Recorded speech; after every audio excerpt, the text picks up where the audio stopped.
The lockdown show, the lockdown show, the lockdown show. Oh, the lockdown show, the lockdown show, the lockdown show. Woo!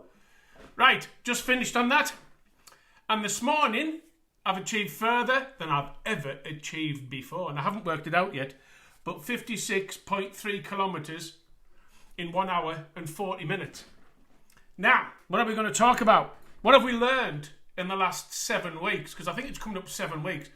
We've learned that the world can change very quickly indeed. We've learned that people's attitudes can change very quickly indeed. From wanting to be saved from this bug to I don't care about this bug and I'm going out, it won't affect me. And when they're trying to suck air through their arse, then they'll realise they should have taken some notice. There's people saying as well that fit over 70s shouldn't be locked down. It's 7 weeks. 7 weeks. Not 5 bloody years of a world war. It's 7 weeks, you selfish snowflake bastards.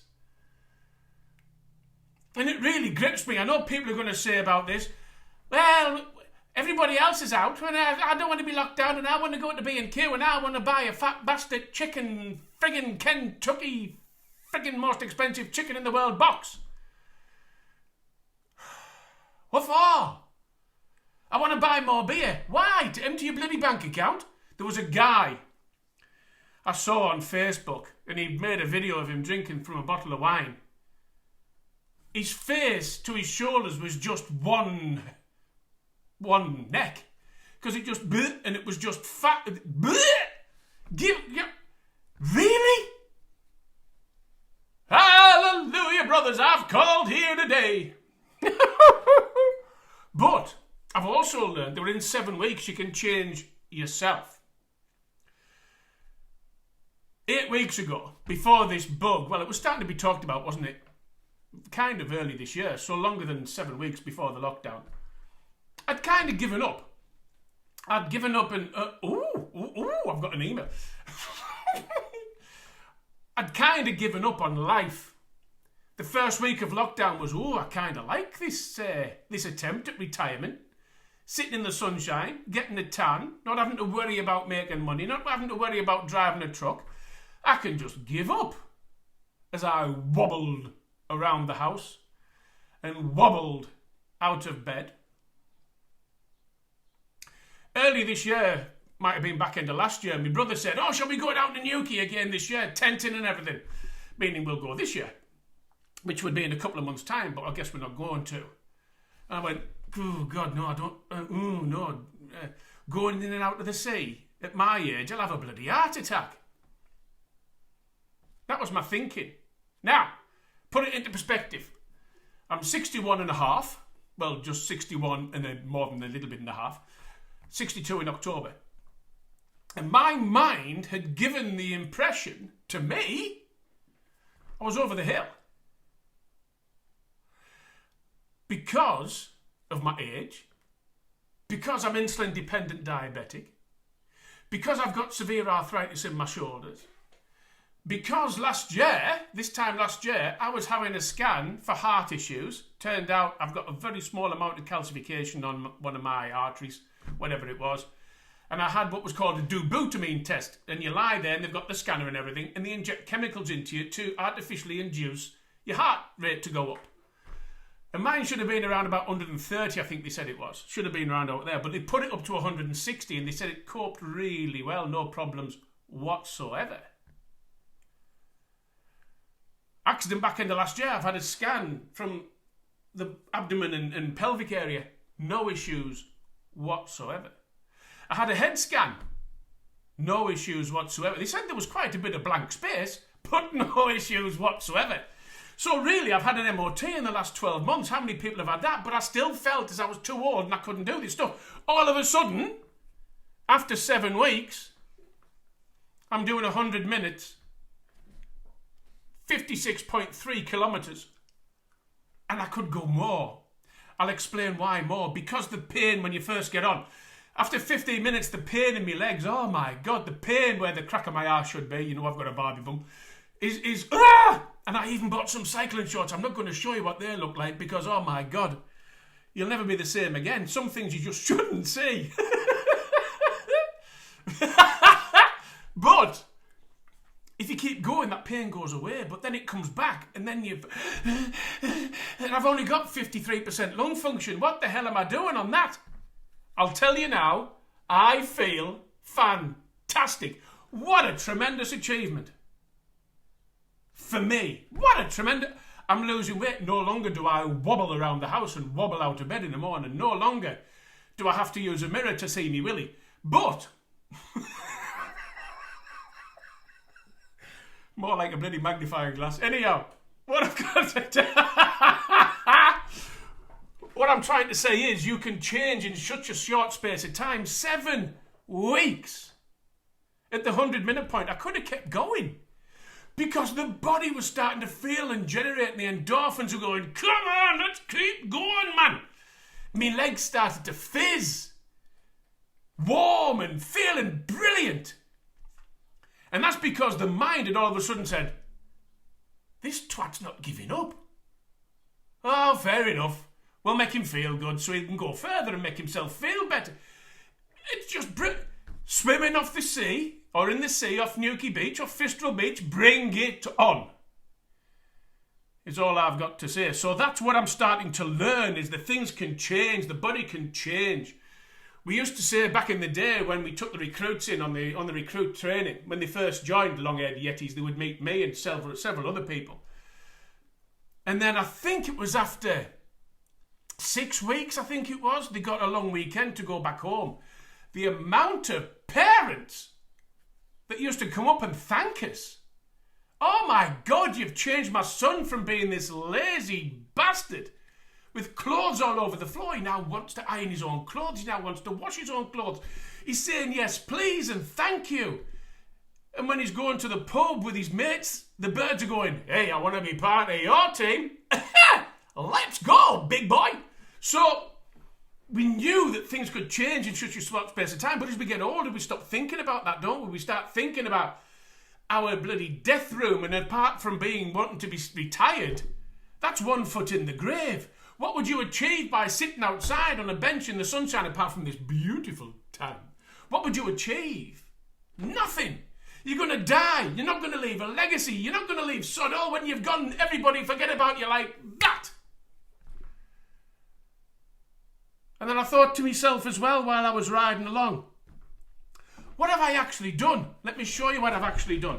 Because I'm going to show you what I've actually done and why I should be proud about what I've achieved. But I keep forgetting about it.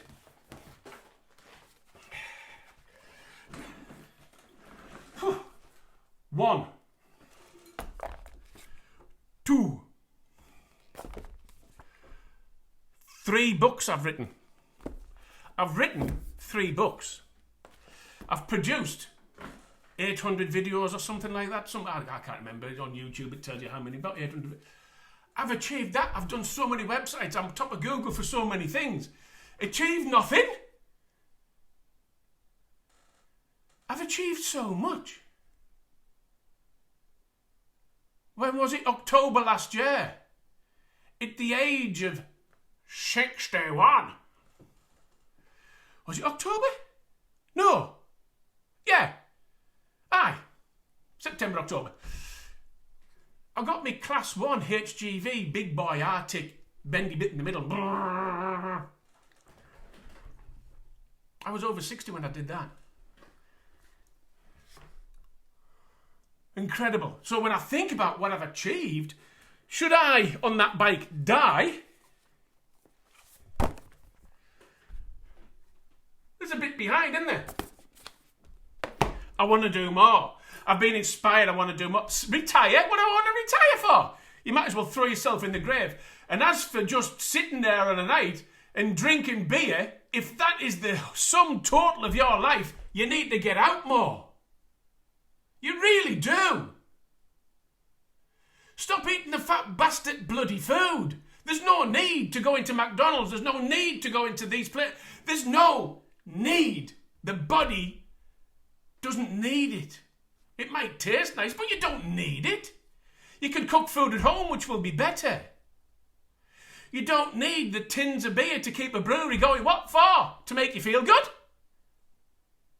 Buy one of them, I'll tell you, within an hour and a half, you'll feel good. The endorphins will make you feel better than any chemical-induced high or experience. There's no need for it. The challenge that we have is, there's a saying that once you get to 25, you're not going to change. You've already set yourself in life. Well, I kind of think I've changed kind of every 10 years. When I was 20, all I wanted to do was hump. When I was 30, all I wanted to do was hump more. When I was 40, all I wanted to do was save my life because I was dying. My body was imploding, and I got a bag in my belly at 40. And I didn't want to be fit. Oh my God, didn't want to be. When I reached 60, I've got to 60. Woohoo! I got to 60. How good is that? I've got 4 years till I get my pension. What can I do when I get my bloody national pension? I've got no other pensions. I've messed around in life and I've lost everything. 8 years ago, come August, I lost everything. Everything. My pride and everything. I'm not going to tell you what it was. You might be able to guess. But I lost everything. And I stood there and went, oh, well, I guess the only way is up. And then I've been and done some various things since then. But, as I mentioned about the 25, you've learnt everything and that's what it is. You do change as life goes on. You might become lazy, you might become more active, who knows. But you've kind of settled as to who you're going to be as a human being. Unless trauma. Unless trauma comes into your life. You may have had a family member die, a friend die, and I'll guarantee you've said, God, life's too short, I'm going to go and do stuff. But did you really? You've heard something on the news. Life's too short, I should do something really. But do you really? The brain, after 5 seconds, if you don't take action, goes, oh, that's going to hurt. Well, there's no need to change. Go to the fridge and see if there's any more food in that you looked an hour ago, and an hour later, there's still the same shit. But you'll open the fridge and have a look, won't you? Oh, yes, Uncle Kev. Trauma is the reason older people change. We're having a trauma at the moment, and I've changed in 7 weeks with that. I've lost weight.